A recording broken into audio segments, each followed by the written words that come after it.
Hi friends, welcome to our channel. இன்றைக்கி நம்ம mutton gravy எப்படி செய்யலாம்னு பார்க்கலாம் வாங்க. மட்டன் கிரேவிக்கு நான் ஒரு 1/2 கிலோ மட்டன் வாங்கி க்ளீன் பண்ணி வச்சுருக்கேன்.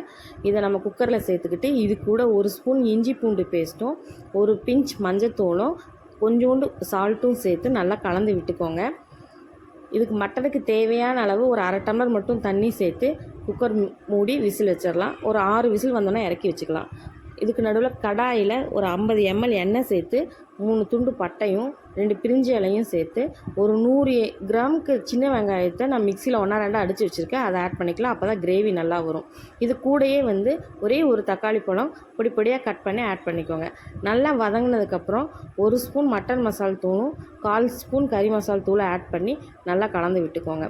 இப்போ வேக வச்சுருந்த மட்டனை இதில் ஆட் பண்ணி நல்லா கிளறி விடுங்க. இப்போ நம்ம நல்லா கிளறி விட்டுக்கிட்டே இருக்கும்போதே கொஞ்சம் கருவேப்பிலை ஆட் பண்ணிக்கோங்க. நல்லா மணமாக இருக்கும். அடி பிடிக்காமல் இருக்கிறதுக்கு நல்லா கிளறி விடுங்க. இப்போ மட்டன் கிரேவி ரெடி. சேனலை பார்க்குறவங்க சப்ஸ்கிரைப் பண்ணிவிடுங்க.